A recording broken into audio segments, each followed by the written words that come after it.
What's up, you guys? I need to check one too, because this is a rant.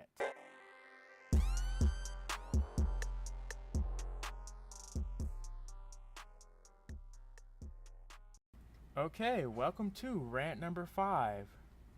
And this rant will be not on YouTube, as I said in rant number 4 for Spectrum. Thank you for you guys who have watched. I know maybe only one or two of you will watch, that's fine.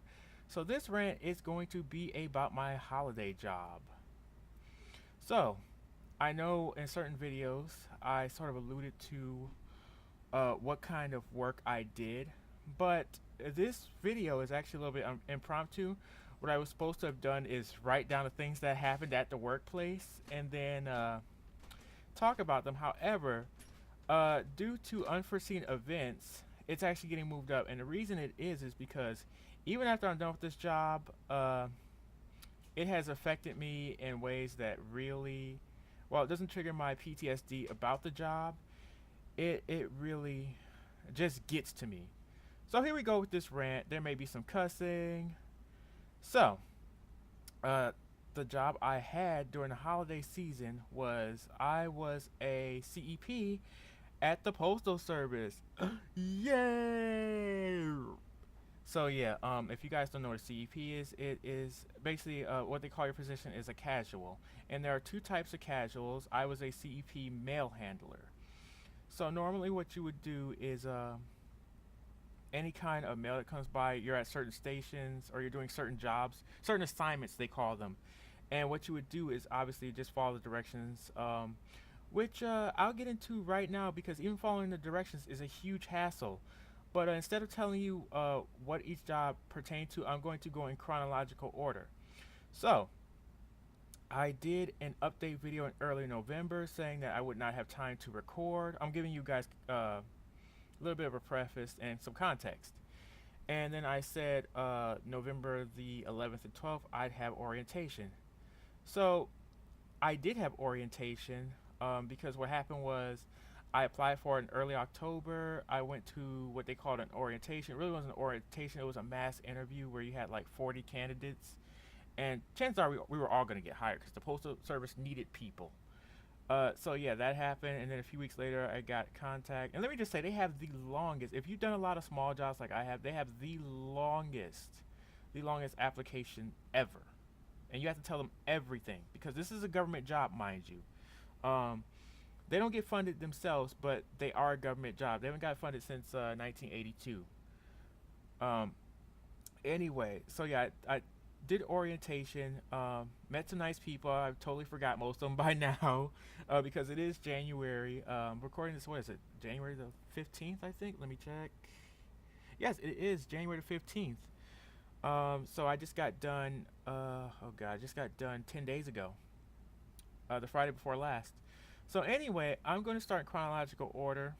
So yeah, like I said, we were in orientation, and as soon as oh God, was it Sunday? I believe it was Sunday. Or it might have been Saturday. It was one of those 2 days, sorry. Facts are kinda hazy. I'm doing this on the fly. And everybody is supposed to get their schedule assignments by and by assignments I mean the place where you're gonna work. Because there are three places here. There's place A, B, and C. I ended up working at A, the main branch.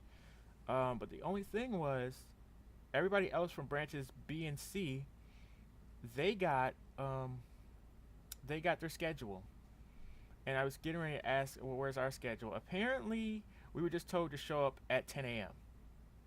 Yeah, that's if that's not ominous, I don't know what is.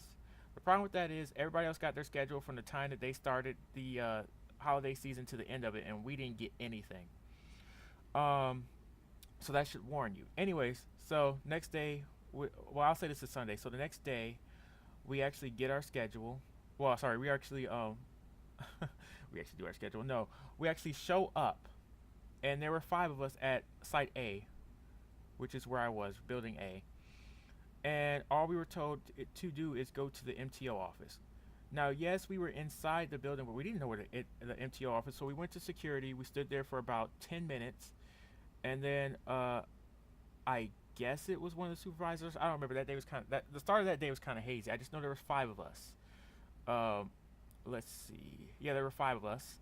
And then so we walked down to the MTO office because we were told it's all the way down the building. And it's funny how all this was done at Site A, giving out schedules, and they didn't tell us where the MTO office is. They just told us to show up there like we're supposed to know where it is. So yeah, that's a huge preface of what's happening. So yeah, we go there and then we walk like after 10 minutes, I guess a supervisor or somebody comes down, and then we wait at the MTO office for, I kid you not, 20 minutes. Nobody shows up, and then finally a lady shows up, black lady. Her name's Robin. Apparently she's in charge of all the supervisors. I think at the branches in my city, or at least the main branch, and she just shows us around like a little bit, just like maybe a 1 minute tour or something. Which is funny because one of the people that joined the casuals later on,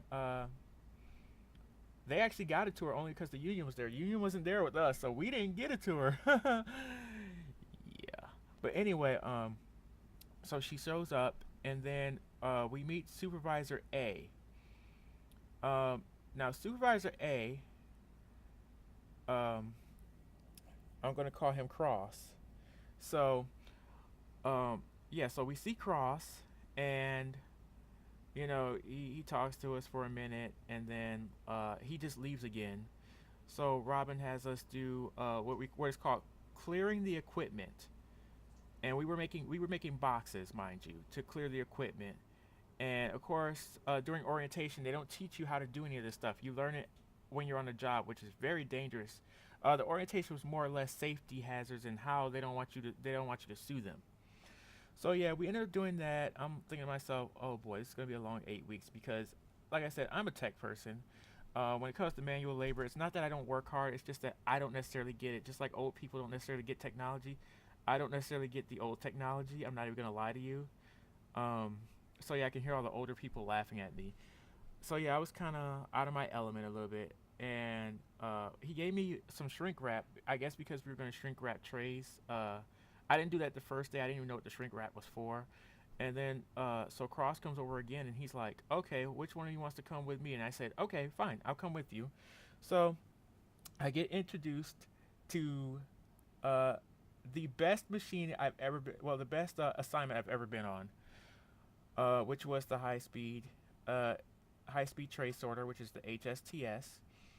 And I do that, and for my first day, I'm not really used to manual labor, like I said. Oh boy, I think I lost 8 pounds my first day. It was fine doing the high speed tray sorter. The only problem was I was stuck with a jackass. It was a black dude. Now keep in mind, I've said it various times. I'm a black guy. This guy had it in for me since day one, and I'm not even joking. So he says, "Okay, here's what you do. You just take the trays of mail, and then you put them on the APC, which is the unit, which is the movable container. I thought it was called carrier. I thought that's what the C stood for. So it's a container you put mail in, and then you drag it to the back. I didn't know you drag it to the back. He really didn't explain anything except just take them and put them into the container. And then at one point, I think it was like 30 minutes down or 45 minutes down, um, he says, "Okay, I'm going to take a break. I'll be right back." Except the thing was, he wasn't back, and he just told me to take this side. I'll take that side. So I'm clearing off my side, which is fine. And then I just moved the mail to the back because I saw him do it. And then so about 30 to 45 minutes later, his side. Well, by the time that happens, his side is backed up because he said he'd be right back. He never came back. This nice lady named Portia, a nice black girl. She's somewhat. I think she's about 5 foot tall. She's probably about 5 feet tall. Um, so nice girl. She always wears a what is it? It's either a red and black hoodie or red and pink hoodie. I think it's red and black, mostly black. Anyways, so with a ponytail, she says, "Honey, are you here by yourself?" I'm like, "Yes."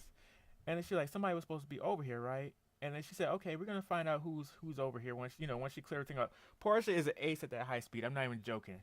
She is the nicest. She is the nicest. I swear that girl she should get a promotion. I know she probably wouldn't want to because the hassle of being a supervisor, or like they're up. I'll talk about that later. This will probably be a two-parter because this is probably gonna be about 45 minutes each.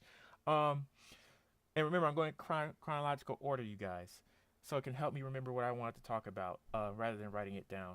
So once Portia clears the lanes, she walks over well, she walks me over to the supervisor's desk to get a new assignment.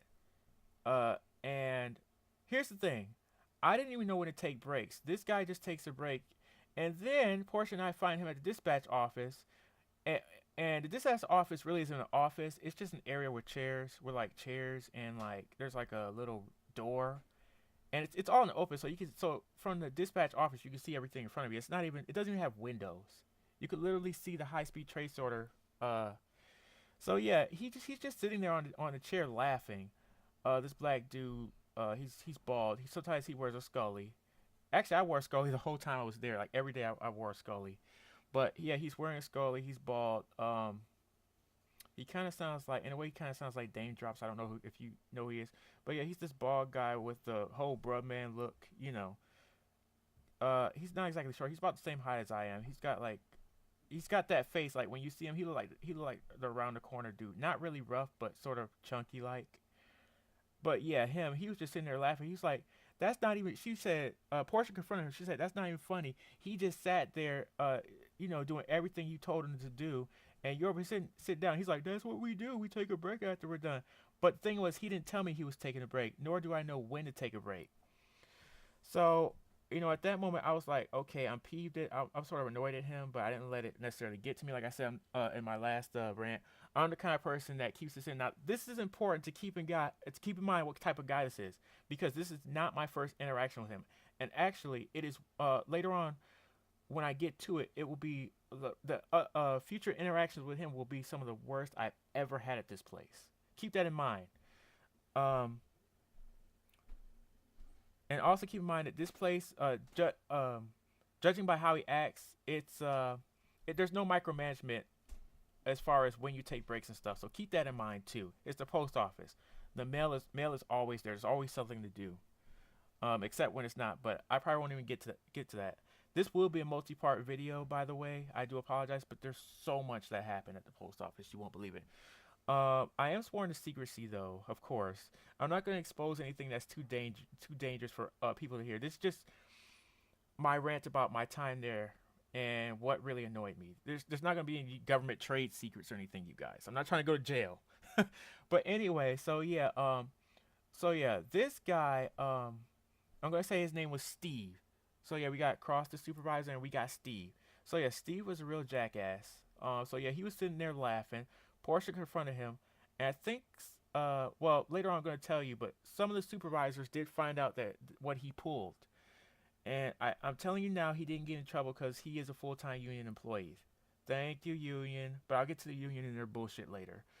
So yeah, I did not take a break my first day, probably until let's see, I was there at 10. I probably didn't take a break until, oh boy, until probably about 2 or 3. And I was supposed to get a break every 2 hours, which I didn't know because nobody told me at orientation. Um, so yeah, that did happen. I was pretty pissed. But I like the high speed. The first day I didn't really necessarily understand like how I should feel about it. Because remember, first I was clearing equipment with the guys, and then I volunteered. I volunteered to go somewhere else, and Cross took me over to the high speed. So I after that I took a break and all that. Portia explained to me how the post office was. You're not micromanaged as far as when you take breaks. In other words, take your break because the post office will take you for everything you got. She was saying how disorderly it is, how inefficient it is, how the supervisors don't necessarily make the best judgment, how they don't even talk to each other when it comes down to anything other than moving you. And I'll explain moving you in a minute. But so yeah, my first day. The other thing I went to do is the spider. Now, if you guys don't know what the spider is, which I'm pretty sure 99.99999% of you don't know, the spider is pretty much a package only. It's a package only manual sorter. So what happens is you have a clerk, and I'll talk to you about clerk probably in the next video or so. I'm not going to talk about clerks. I don't think I may. This is off. This is like on the fly. So what happens is there's a clerk that sits there and they dole out packages to lanes. But let me just get describe to you a picture. I may show you a little drawing or whatever, um, either by me or the computer. Probably by computer because I suck at drawing. Plus my scanner does not work. So anyways, so yeah, what happens is there's a package handler, which is a loader, and they put packages on the belt, and the belt comes down to the clerk. The clerk sorts it out into 4 lanes, depending on the zip code. So like the high speed, which I didn't explain to you guys, the high speed, pretty much the tray comes down the lane. You match the lane with the well, the lanes are already matched with the zip code, for the exception of the far end where there are 2 zip codes, and you have to figure out which one you put the mail into, and then you put it into the corresponding APC. But anyway, so the spider packages go down the lane. If you are the package handler in that lane, you have to find out which city or town it goes to by looking at the zip code. And the spider's nice. The only problem is you have to walk around the spider. That's why there's 2 people to a lane, one person on the right side of the lane, or one person on the left lane. The only problem with the spider is oftentimes it doesn't have enough people on there, so you'll end up having to walk like from the left lane all the way down to the far right lane, and it's really hard. Like if a supervisor moves you, which pretty much they tell you, okay, well I don't need you over here, I need you somewhere else. They'll move you. And here's the thing: if you are a full-time employee covered by the union, they will not move you. They won't move you. So they could be doing nothing but chatting, and you could be working your ass off, and the supervisor will still have to move you according to seniority. It may not be included to the union, which I don't think it is. They'll move you because they have seniority. So even though they're not doing anything with their seniority, so it's like a teacher with tenure. The teacher doesn't have to teach you anything good. They just have to prove that they're competent. Now, I actually had a 10th grade teacher who did not teach a lot of English to us. But because he had tenure, he couldn't be fired or delegated to a different position. Meanwhile, I had an awesome teacher in 9th grade, and they moved her somewhere else. Go figure. Anyways, I digress. Back to my point. So yeah, the spider, you pretty much take the packages, you put them in the corresponding beamer or APC. Now beamers are a little bit bigger. They're gray, and there's a certain way you open them up and close them, but they're I'd say they hold about twice as much as an APC. But sometimes there's a beamer or a BMC as they are called. But yeah, you just put the packages in there. Spider's pretty cool, but your feet will get tired. After the first day, I was so exhausted. I only stayed 6 hours because they gave me a choice whether I got to stay 6 or 8 hours. So yeah, the five of us were doing that. I was the only one that stayed 6 hours. So okay, a couple of days down the line, one of the guys quit. His name was Tom. I don't mind giving out his name because he was only there for 3 days. I kind of felt bad because here's the thing. I felt like I wanted to quit after the first day because I couldn't keep up. I actually woke up the second morning. I felt dizzy and disoriented, and I was worried whether I could work or not. Because I didn't want to get dizzy or throw up or anything. Anyways, it wore off within the first 10 minutes. Oh yeah, forgot to mention. This is why I should have wrote this down on paper. So the first day when I was working with Steve, the jackass, um, he told me he wanted me to work faster. You gotta keep moving. This is new technology. Because I told him I was a tech major. He's like, this is new technology. It's new technology. It's high speed, baby. It's high speed. But the funny thing was, I was working faster than him, and even the lady on the other side, because the high speed has 2 sides to it. It has one for first class mail, which will go out the next day, and it has another one for second and third class mail, which will go out 3 days afterwards. And the third class mail has to be color coded so you know which day to take it out. Um, so yeah, if you are working on a Monday, and it's third class, your mail will come out to you on a Thursday. So you can carry it from there. The weekend's a little bit different though. You'll never have something on Thursday that's delivered Sunday. Just saying. Because we mostly at the branch I was at, at site A, we only dealt with mostly mail, even though there were packages as well, and there were flats, which are like magazines. Newspapers could either count as packages or flats. But anyway, so I was moving faster than Steven, and yeah, for whatever reason, he was saying I wasn't moving fast enough. The lady across the way, across us, and the high speed said, and the high speed's humongous.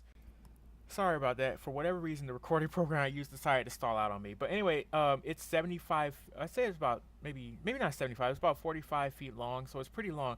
The lady across the way said, "Honey, you're doing fine. You're working faster than he is." And I never really got to ask her name because she was across the way, so I couldn't really ask her because the machine was moving and all that. But anyway, she had finished on her side. Now it's rare because this is November. I started in November. It's rare where both sides work at the same time that early in the morning because it was like maybe 11 or 12. and usually it does that about one or two. Although sometimes it does happen at 12, but it was like about 11. Anyways, so that's how I knew Steve was full of shit. Anyways, he just wanted to work me just to see how I do the first day and see if he could work me over because I was a casual and I only be working the holiday season. Um, and later on, I find something about Steve which incriminates him as being, I'm sorry to say it, a nigga. I'm black, so I can say it. But anyway, actually, I really don't care if anyone says it. You can say it to me, and I won't care. But anyway, so that was my first day. So a couple of days down the line, after I'd say after I found out Tom quit, apparently one of the other guys I worked with, his name is Rolf, which we still converse with each other right now. He said because he's a foreign guy. I'm not sure. I never asked him if he was from Germany or Sweden. I think he's from one of those countries because he has a very thick accent. I can understand what he's saying. Um, but he said, the other guy quit. I think it was either yeah, I think it was Roth that said the other guy quit. I said who, and then he said Tom, and I'm like whoa. But anyway, so a couple of days go down. I haven't seen Steve in a while, which I was pretty thankful for.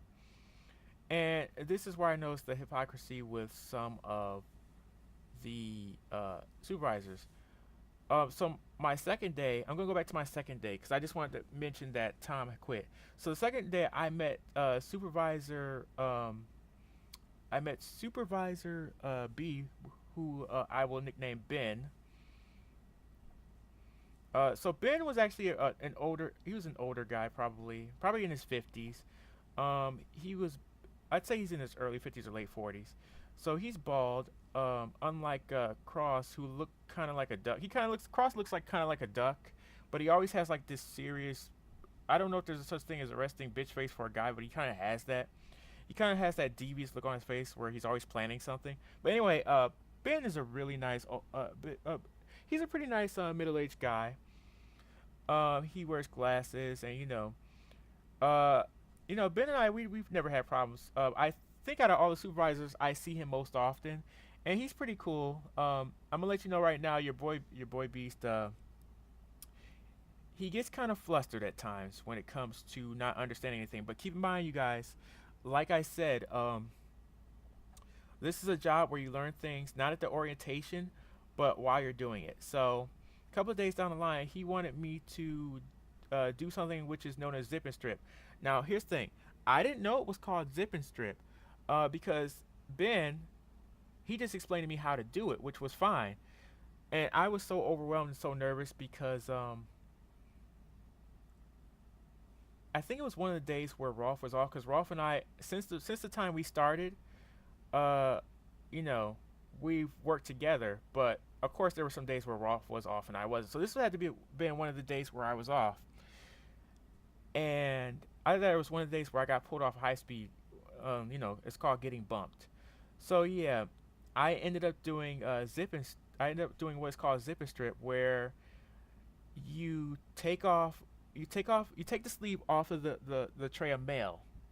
Um, and I think the only reason it's sleeved in the first place is because it came somewhere else and they package it so the mail won't fly out or anything. And you have to separate it into 5 digit or 3 digit. Now I know you're thinking everything is 5 digit. Technically, yes, it is. However, there's 3 digit, and only difference between 3 digit and 5 digit is 3 digit. Yes, it belongs to your area code, but it hasn't been sorted out. So what happens is it's under 3 digit, and then the clerks go and pick them up later. That'll usually happen at the high speed. They'll pick up the 894s, which is what it falls under. So either you're gonna have an 894 or 918. So the 894s are the 3 digit. The clerks have to resort those out. The 918s are your 5 digit. So your 5 digit just go into corresponding APC, as well as the 894 when you're at the zipper strip. But at the high speed, there are two places for 894s. There's the reject. There's the reject at the high speed, and that does 894s, which are 3 digits that have to be sorted out. And then all the other lanes go to the correct corresponding 5 digit area code. But there's also a 894 for that as well. even if it's not a reject. But anyway, I digress. Trust me, you guys, you're not gonna remember all this. I'm just giving you the facts about the post office, and then I'm taking apart the things I don't like. Um, so I did zip and strip, and I was so nervous my first day. I like doing it, like it went out of my head, like literally out of my head because I was so nervous about how to do it and whether I was gonna do it right. Like I said, um, your boy Beast is kind of a ditz to this. He's not used to doing this manual labor stuff, but even more so since they didn't teach us how to do this. They didn't teach me how to do this in training, so yeah, that was a huge problem. Which training was nothing more than orientation. It really wasn't anything involving. Excuse me, there, I had to cough. But yeah, so I learned everything on the fly, and I was working with these guys. So one of them was this Serbian guy, and he was pretty cool. I'm not gonna mention his name. He's pretty cool. I worked with him later on. He's super full of energy. Um, and he always, just like Porsche, he always seems to know what he's doing.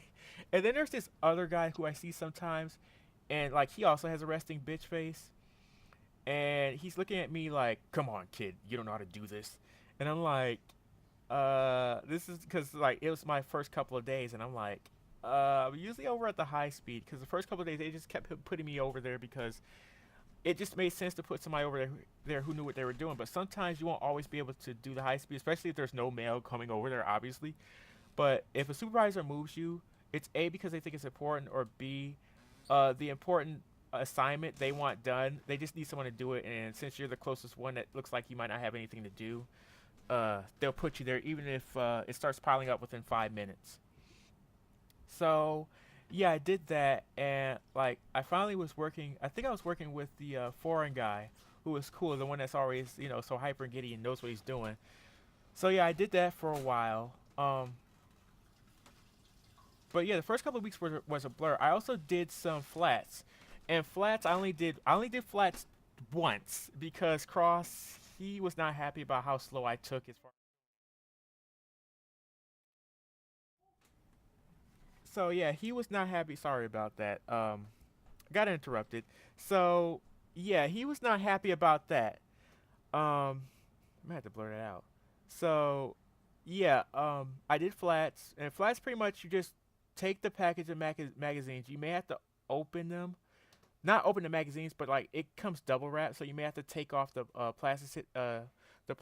It's like a plastic. Oh god, I don't know. It's like some kind of plastic they put over it, and it's like a plastic piece that you'll get if something's wrapped up or whatever. It's like a bundle. So yeah, you'll take off the plastic piece, and then you use your cutter to cut it off, and then you'll put it in like the tub.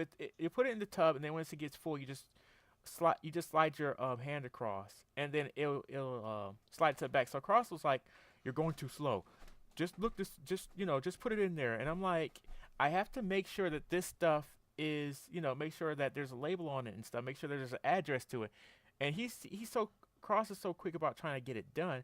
And this is probably like after a week I was doing it. It was my first time doing this. Everybody was talking about flats. I'm like, I've never been back there, so I've been back there. It's my friend Rolf said he doesn't like it back there. I can see why he doesn't like it back there. So I just realized I didn't talk about the other two guys I was working with. So I was working with this guy Eric, who seems pretty cool. He grew up in a farmer's family, so he's cool with everything. Like he's good at everything. Um, and of course there was this other guy. His name's Sar, and I'm not sure. I think he's either from like he has a strong accent. Either he's from the islands or he's from Africa, but he's got like this strong accent. Every once in a while I can't understand what he says, but I can understand what he's saying for the most part. And Sarah and I, we were cool. Anyways, so yeah, the four of us, we were working there. After Tom had left, and one of the things I found interesting was in that time there was one Saturday where it was kind of crazy at the high speed, and the high speed will get crazy. I'm most likely out of all the casuals to get delegated over there, which is cool because the high speed is my favorite machine. It's uh, it's pretty brainless as my friend Michelle talked about. Which I'm not gonna get into Michelle yet because she didn't start until mid December, and that's not in chronological order. So I'm just gonna get back to chronological order. So one Saturday they had gave us no. Yeah, it was Saturday. Because our first week there, I know, sort of going backwards a little bit. Our first week there, they didn't give us our schedules. We had to just know to come in at 10. All of us had came in at 10. The first couple of weeks, and we didn't get a schedule. Randomly Tuesday. You know. Um. So yes, this Tuesday, as soon as we come in, Cross and Maurice, who is supervisor number three. Now Maurice, unlike Cross, I'm really cool with, and you'll find out later why. Well, actually, you'll find out why I'm not so cool with Cross. But yeah, so Cross Maurice, came. Well, they were already at the dispatch desk, and they prompted to ask us which day do you want off. Now, here's the thing: there were five of us, so two guys were supposed to have Wednesday off, two guys supposed to have Thursday off, one guy has Friday off. So I prompted and asked for Thursday, and they were like, no. So I asked again just to make sure I heard that right. And they was like, no, you can't have Thursday off. So, lo and behold, I ended up having Wednesday off my first week, but that is exactly why I mentioned my schedule.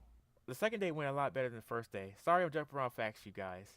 But the reason I mentioned my schedule is because the Saturday in question I was talking about at the high speed. So Robin, who I don't know if you guys remember who Robin is, I mentioned that she was head of supervisor. I mentioned this like my first day I had met her. I met her before any other supervisor or anything. She saw Sar's schedule after she's like, so y'all got your schedule. What days did you get off? And he said he got, Sar said he wanted Saturday off, or was it? Wait, yeah, it was next Saturday. He said he wanted. I think he said he wanted next Saturday off. She was like, no, you no, come on Saturday and get Sunday off because we always get our schedule a week in advance, but we didn't get our full schedule for the whole time we'd be there. And I mentioned that about orientation. If you worked at Site A, you don't necessarily get that you don't get the schedule all in advance. They tell you as it comes, which makes no sense to me. So yeah, the thing with Sar is, he had two jobs, and having a manual labor job and having a non-manual labor job back to back will burn you out fast. But what Sar told me that same day was, well, first of all, we looked at each other like, oh boy, this is gonna be a problem because the supervisors didn't even talk to Robin about our schedule, which comes which comes to the point where supervisors don't talk to each other or their the higher ups about what they're going to do. They just do what they're going to do, and then other supervisors and the people that work for them, i.e., us and the clerks, the mail handlers and the clerks, we have to be okay with it. We have to be okay with it. And I know that's part of any job, but here's the thing: if you are causing disharmony with everybody about scheduling, this is going to be a huge problem. And it was a huge problem later on. But anyway, so Sarah and I look at each other like, she's crazy. And I said to Sarah, you shouldn't have told her your schedule. You shouldn't have showed her your schedule because now she's got you coming in. And he was asking for Saturday off, I think, because was it that he had to work Sunday? Well, anyway, I was fine having a Monday off because back then we had Monday and Thursday off. Uh, so yeah, I think he would get Sunday and some other day off. I don't remember what it was, but yeah, so that's what happened. And then Sarah was telling me, I applied for because before we got in, we applied for what job we wanted, and there were two jobs open, one for clerks and one for package handler. I was a handler, and I stayed a package handler. Sarah actually applied for both, and what happened was Sarah actually took the clerk job, which I don't blame him. So the only difference between clerks and mail handlers is that mail handlers, we get paid less than they do, but we also get more. We also have the potential to make more than they do because even though we got 15 and they got $16 per hour, um, they worked less hours and they only got one day off, but they were treated very well, and I'll get to that, and I'll get to that probably in a moment.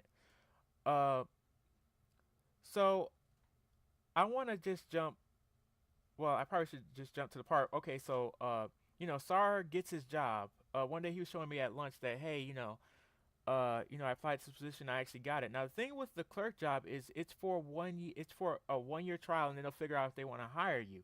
Whereas the mail handlers, we only do it for a couple of weeks, and I was fine with that. I was absolutely fine because, again, I'm not the unlike my parents, I'm not the manual labor type. Like, I'm just not really good at it. Like, even when I went to high school and I did construction and stuff, I'm not your stereotypical male. I'm really not, and I'm not your stereotypical black guy either. And I'm gonna get to that too. I was gonna get to it earlier, but I didn't want to, divert away from the subject at hand too much. So, and I will get into that, and I will make some people angry with what I got to say. And I don't care if you're angry, too bad. But so yeah. Anyway, Sarah eventually starts to leave us around probably the week after Thanksgiving, and he starts to become a clerk. But we still saw Sarah quite a few times actually. Um, so yeah. I already started talking about supervisors not telling us anything. So I'm going to talk about something else because this really doesn't fit in a specific place. There are times when you are working on something, like for example, like say you are zipping and strip say you're zipping and stripping. Well, actually, no, that's not a good example. Um, I'll use the SPSS as an example, and I haven't talked about the SPSS. I will in a moment. So you'll be doing work on the SPSS, and what you do with the SPSS is you load small and mid-sized packages onto a dumpster. The dumpster falls up the conveyor belt. It actually goes up the conveyor belt. The clerks scan them, and then they drop on the other side of the SPSS inside the correct bins, or they get filled into sacks. So what happens is you'll have a supervisor or one of the full-time employees show you how something's done, and you'll do it, and then you'll have somebody else, which could be another supervisor, telling you, no, I don't want it done like this. I want it done this way. And then the problem is when you explain to them, oh, I'm sorry, I didn't know. They're really understanding about it. But the problem is nobody actually knows how things are supposed to go. They only know in what way do they want it done. And that way may not be the correct way, because I've had several instances where I was told how to do something or told to do something, and then I found out later on that's not how you do it. Or, you know, um, somebody didn't tell you something they were supposed to tell you. Like on my third day, for example, this is a small detail I just remembered. I was on the spider, and I was always told to empty the sacks out. Apparently, the lady that was helping everybody the third day said, "Oh no, honey, you're not supposed to dump out the sack. You're supposed to let them scan it so the whole sack can go to the area code." And again, nobody tells you that. So that's another problem, and it can be quite detrimental if nobody tells you. Because I will say this as well. On one of our final days, and I am skipping ahead, I do apologize. One of my final days, well, actually, no, I'm gonna hold that back because there's a lot more there's a lot more context to be said. But let me just say this: nobody tells you anything until you make a mistake. As my friend Michelle said, if there's a day that goes by that you don't get yelled at, something is wrong. Something is very wrong, and nobody takes the time to teach you what's right and what's wrong the correct way, because everybody's got their own way of doing it. So anyway, a couple of weeks go by, and I'm starting to get fed up. This is after Sarah leaves. Um, and of course, I'm at the high speed. And another thing about the high speed, you guys, is there's never enough APCs. Now there are these things called jitneys, which are these little motorized esque vehicles that are supposed to carry around APCs like there's drivers, but you could forget getting drivers on the weekend to try to find APCs for you to put mail in, so the mail will pile up.